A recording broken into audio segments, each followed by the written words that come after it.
बहुत प्राचीन काल की बात है।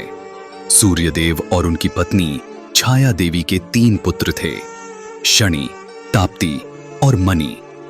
शनिदेव बचपन से ही अत्यंत तपस्वी, न्यायप्रिय और गंभीर स्वभाव के थे। जब वे बड़े हुए तो उनका विवाह एक सुंदरी देवी नीला से हुआ। नीला देवी अत्यंत धर्मनिष्ठ और पतिव्रता थीं।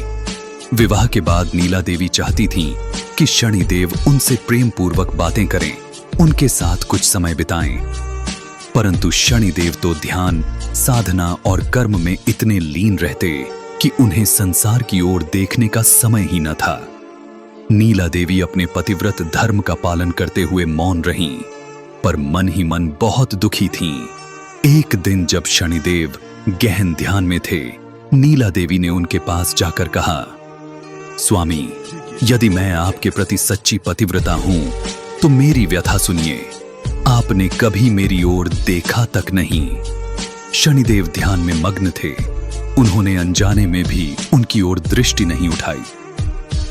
नीला देवी का हृदय टूट गया। वे बोली, हे प्रभु, आप सदैव दूसरों के कर्म का न्याय करते हैं, पर अपने जीवन का न्याय क्यों नहीं करते? उनकी आंखों से अश्रु गिर पड़े। कहा जाता है, उन्हीं आंसुओं से शनि की दृष्टि का प्रभाव तीव्र और कठोर हुआ।